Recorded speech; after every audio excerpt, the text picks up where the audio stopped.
Well, a day went by as days do, and then when evening came, when night fell, Scheherazade and the king retired to the royal bedroom.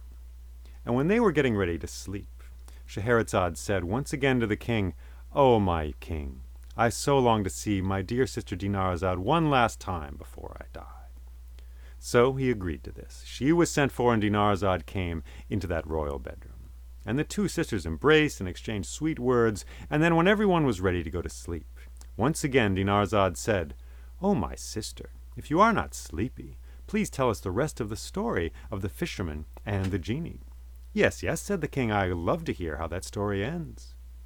And so Scheherazade said, "The genie held his sword high in the air, and the sun glinted upon it, and he said, 'Fisherman, prepare to die.' And it was at this moment that the fisherman said, 'By Allah and King Solomon, I have one question.'" Now these were big words, Allah, King Solomon. So the genie paused a little bit, and he said, "Okay, what's your one question?" And the fisherman said, "How did you fit in that jar?" And the genie said, "What do you mean, how? I'm magical. I'm a genie. I can do whatever. I can become a cloud, a swan. I'll do whatever you want. I'm a magical being." "I don't think so," said the fisherman. "I mean, you got some tricks and stuff, but I don't think you fit in that jar. Look at you. You're huge. You're bigger than the tallest tree I've ever seen. There's no way you fit in that little tiny jar." "Oh, yeah," said the genie. "Oh, yeah," said the fisherman. "Oh, yeah. Oh, yeah. Well, I'll just show you, fisherman. I'm going to go right in that jar right now." And then, bang, there was a green flash that covered the whole sky, and instantly the genie became a green cloud, and he sparked and funneled down out of the air and went straight into that jar. Whip, whip, whip, bang, he was in there, just like that. And then he said, "Okay, fisherman, do you believe me now? Do you believe me now?" And the fisherman grabbed the lead stopper that had been at the top of that jar, and he jammed it on the top, and he said, "Oh, yes, genie, I believe you now. Oh, yes, I believe you now." And he tipped the jar over and began rolling it towards the sea. What are you doing?" said the genie. "What are you doing?" "I'm putting you back in the sea, you evil genie. I was kind to you and you tried to destroy me, so now I'm going to destroy you. And then I'm going to build a house on this shore right here, and I'm going to tell anyone who finds this jar ever again not to open it, because you are evil. You should remain in this jar." "No, no, don't do that," said the genie. "Please don't do that." "That is what I'm doing," said the fisherman. "I can, and I will. I'm going to treat you like the king treated the sage." "How did the king treat the sage?" said the genie. "You know that story," said the fisherman. "I don't," said the genie. "Well, it goes like this. Once upon a time, there was a king who was very sick. He had leprosy. He had red stains all over his body. He was in horrible pain. It was a bad thing. But news of his affliction traveled far and wide, and everyone in the kingdom heard about it, and even in distant kingdoms. So one day, a sage, a man of learning and wisdom and deep magic, came walking into that kingdom. Into that kingdom, into that castle, into the very throne room where the king was. This man had on a yellow robe. He had a wooden stick and a little sack he had on his back, and he was barefoot. And he said to the king, "Oh, your majesty, I have come to heal you." "Really?" said the king. "Yes, indeed, for I have heard of your affliction, and I know many secrets of this world, and I have come because I believe I can cure you once and for all." "That's wonderful news," said the king. "That's great. What do I have to do?" "Very little, really. Just submit to a little examination, and then I'll get some medicine for you, and everything should be fine." "That's great," said the king. So the sage looked at the king, and he looked at his tongue, he looked at his astrological chart, he took his pulse, he did all kinds of measurements and stuff like that, and he said, "Well, my king, I'm going to go back to my tent and consult some magic books and stuff, and I'll be back tomorrow morning with some medicine for you, which will cure you." "That's terrific," said the king. "Thank you, O sage, thank you." And so the sage went off to his tent. Now the next day, in the morning, the sage arrived. Once again he walked into that palace, into that throne room, barefoot, in his yellow robe, with his stick, and this time carrying a purple bag. And the king said, "What have you have for me?" And the sage said, "I have, king, what will cure you. I have medicine that will cure you, and it is this." And out of the purple bag he pulled a wooden mallet. "A polo mallet's going to cure me?" said the king. "Ah, this is no ordinary polo mallet, sire. See, the wood of this mallet is special wood. I gathered it myself from trees that grow on a special island off the coast of Africa. And inside this mallet there are herbs and medicines I've gathered from all the corners of the earth. And if you take this mallet and you play a game of polo with it in the hot sun, you will perspire. And because of your sweat, this mallet will become porous, and the medicine will come out, and the force and energy and magic of these herbs will enter your body, and there will be some deep healing will occur." "That's great," said the king. And the sage said, "Yes, indeed. And for a man in your condition, I'd say, well, 3 games of polo should do the job." "That's terrific. Let's go play polo at once." So he took hold of that mallet, and he and his men went off to the polo field, got on their horses, and they played a game of polo. They knocked that wooden ball around the field, this way and that. The sun was shining. The king did indeed perspire. And after that game was finished, the king felt much better. He wasn't cured, but he felt much better. So another day came, and they played a second day of polo. And then the third day came, and they played a third game of polo. When that game was done, the king felt terrific. He was like, "I feel great. I'm fit as a fiddle. I'm healed. This is amazing." And he summoned the sage to the throne room, and he said, "Oh, sage, you have healed me. This is fantastic. I've been suffering for so long from this illness, and you have healed me by your magic arts. I want to thank you." And so he gave the sage a big green robe. He gave him a chest filled with gold pieces, and he gave him a white horse that was an amazing horse bred far away in the mountains where they make the most magical horses of all.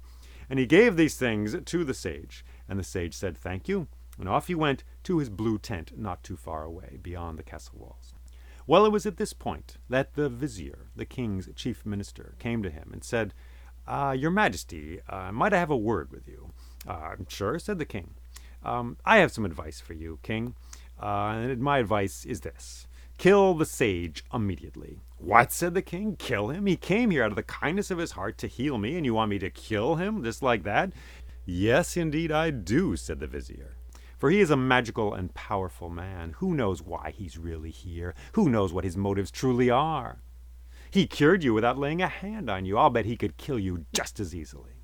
So I say, snuff him out just like that. You don't want that energy bouncing around your kingdom. I say, kill him now. Have him for lunch before he has you for dinner." "Oh, I don't want to do that," said the king. "He was kind, and I will be kind in return. I don't want to destroy him. If I did so, I would regret it. I'd be like the merchant with the talking parrot." "What's the story of the merchant and the talking parrot?" said the vizier. "Oh, you know that story. Well, there was this merchant who lived in Baghdad, right? And he had a talking parrot. And he would often go away on business trips to Damascus, Cairo, places like that. And he would come back to his mansion in the city of Baghdad, and he would talk to his parrot. And his parrot would say everything that had gone on in his absence. And the parrot would say, "Well, it rained on Tuesday, it was clear on Wednesday, the widow across the street, she's had a headache, but now she's all right. The woman over there on this street, she gave birth to twins, all kinds of stuff happened. The cat in the alley had kittens." And the parrot would explain to him everything that had happened, and it would be like he'd never been away at all. Now, this man had a wife, and he had servant people in this mansion. He was a pretty well-off fellow. And a time came when, once again, he went on a business trip, this time to Cairo. He was gone for some time.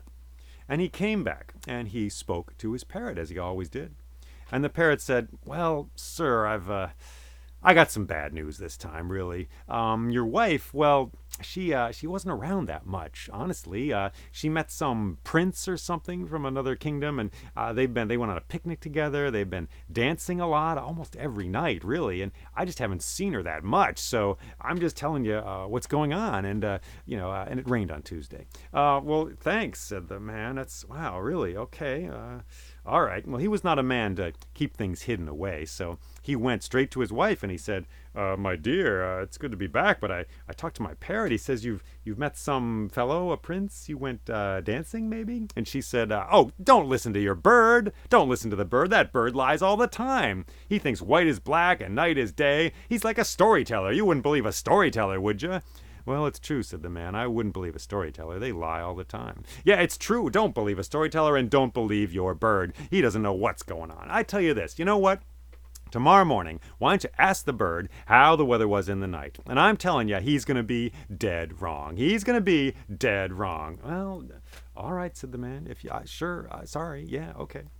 So the day went on, and that night the two of them retired, and they slept in the bed there together, the merchant and his wife. But in fact, only the merchant slept, and his wife waited till he was snoring away, and then she got up, and she went to 3 servant girls in their mansion.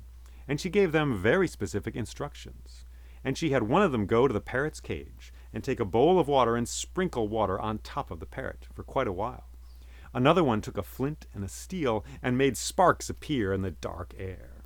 And the third one took a metal tea tray and shook it right near the parrot's cage so it sounded like distant thunder. Well, they did that for a while, and then they all went to sleep. The next morning, the merchant went to the talking parrot, and he said, "Well, parrot, how was the weather last night?" And the parrot said, "Oh, it was rough. There was a big storm last night. It was raining a lot. Oh my gosh, it was horrible. And there was lightning and even thunder far off. It was a rough night, let me tell you."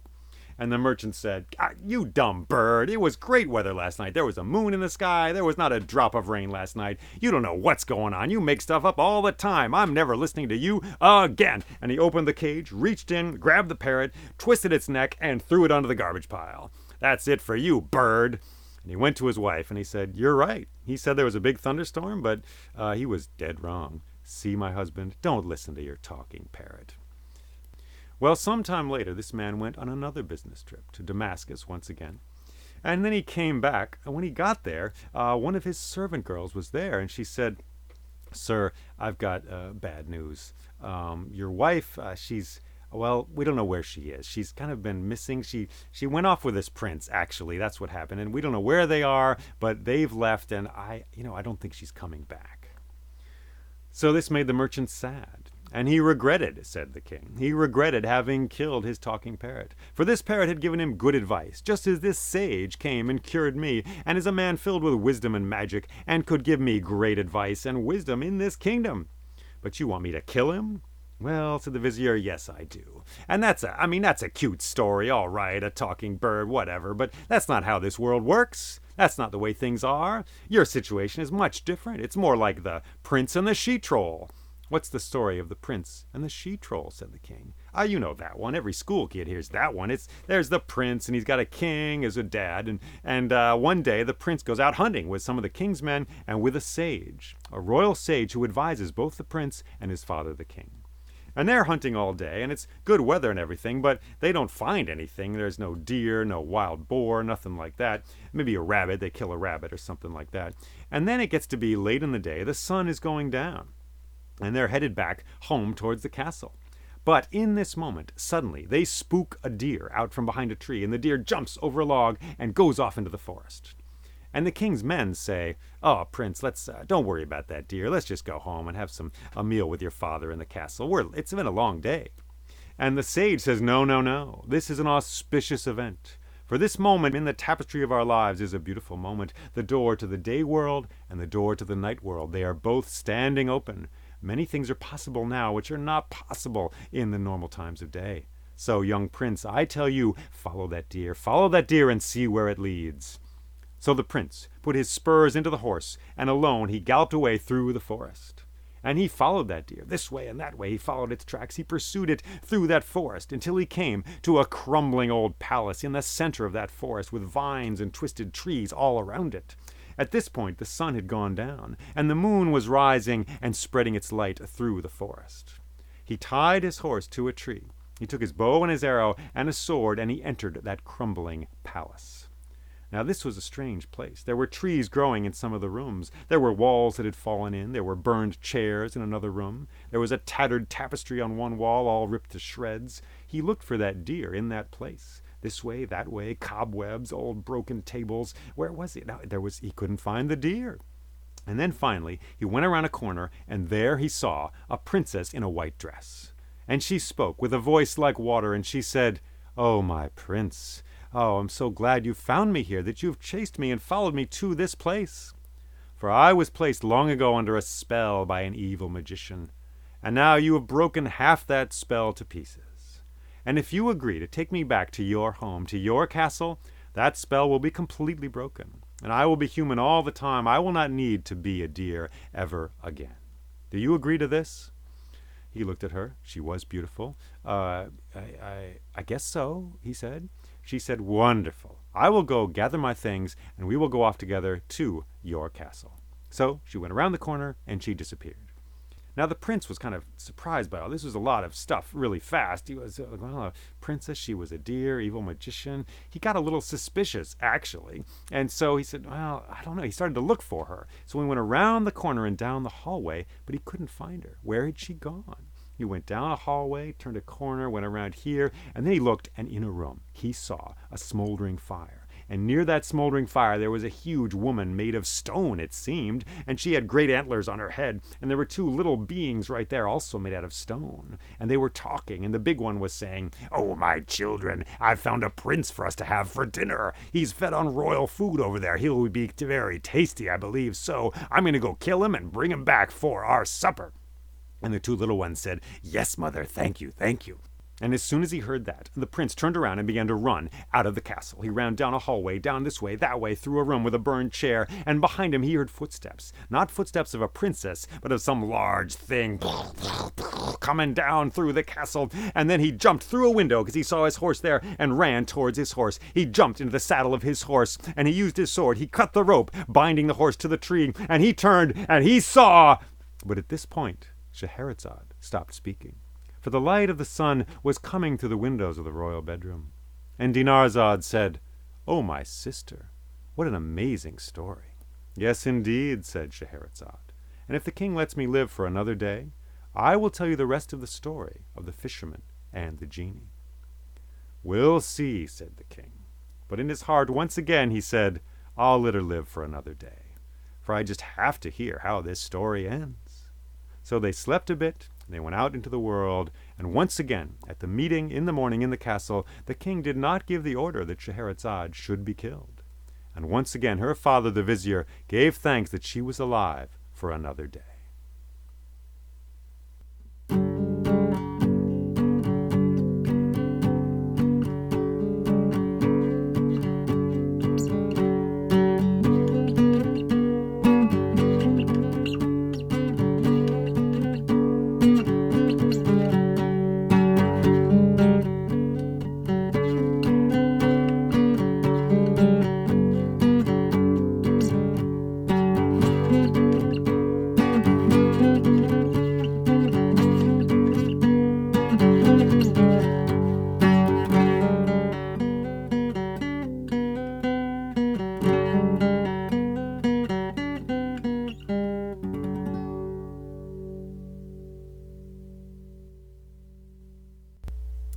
All right, well, now we're deep in it, aren't we? Now we're deep in the whirl, in the dizzying dreamland of this labyrinth that is the Arabian Nights, where stories follow stories, stories are inside stories, and sometimes they seem like the same story. They can be confusing, and that confusion is part of the point. I love it. It's something built very differently than a Grimm's fairy tale, for example. When I first came across these stories, I was confused, and I was like, gosh, what's going on? And it's different. A story like Sleeping Beauty or like the Mabinogion, the Welsh cycle of myths, there's images in those stories, and it's really wonderful. You can sit with them, and one image speaks volumes about things. In the Mabinogion, there's a tree that's half on fire and half alive, half green with leaves. And that's just an amazing image. And you can sit with that and be like, wow, what does that mean? What does that mean? How do I relate to that image? It's great. A tree that's on fire and it's alive. Wow. Now, the Arabian Nights, they also work with images, but in a different way. And they also work with stories. They're built not just of images, but stories become the building blocks of larger stories. And repetition is a way that it makes its points as well. Not just the simple repetition of a fairy tale where something might happen 3 times, but the repetition of the same theme repeated in different stories that are told together or inside each other. So now we have Scheherazade telling a story to the tyrant king, the evil king who's going to kill her the next morning unless she can keep talking, unless she can tell a story that will change his heart and not just keep him strung along by like a cliffhanger, but also work its magic on him and change who he was and who he is and how he acts in the world. So she tells him this story about the fisherman and the genie, a small being, the fisherman, dealing with a very powerful figure, a magical and powerful figure, just as Scheherazade is dealing with this powerful figure of the king. And the fisherman, of course, outwits the genie, which is a crucial point. And then inside that, we get the story about another king dealing with a sage who is less powerful than him in some ways, politically, and in ways like that, but who is more powerful than him in other ways, because he's able to cure the king of his leprosy. So we have another power relation here, and another case where the little guy, the little person, heals the king, the more powerful being there. And then we get the merchant and his parrot, and then we get the prince and the she-troll. These are all ways of dealing with the question of power and how we should treat one another, and they're lessons for the king. She's using these on him. They're like medicine for tyrants, So it's really marvelous to feel how that's working, how she is working on him through these stories. The stories she chooses to tell are part of her strategy to keep herself alive and to cure him and the kingdom of his cruelty. These days, it feels like there are a lot of tyrants in the world, and so perhaps we can learn from Scheherazade and how she deals with the tyrant in her life, the one who's going to kill her unless she tells him a good story. And she tells him not just a good story, but a story that will change him. It will work his magic on him to change his decisions and how he lives on this earth. So perhaps we can learn from that, and that magic might come to us as well. Thanks for listening to this podcast. Once again, I'm Jay Leeming, and I've got a website with more info about this story and others. Thanks for listening, and take care.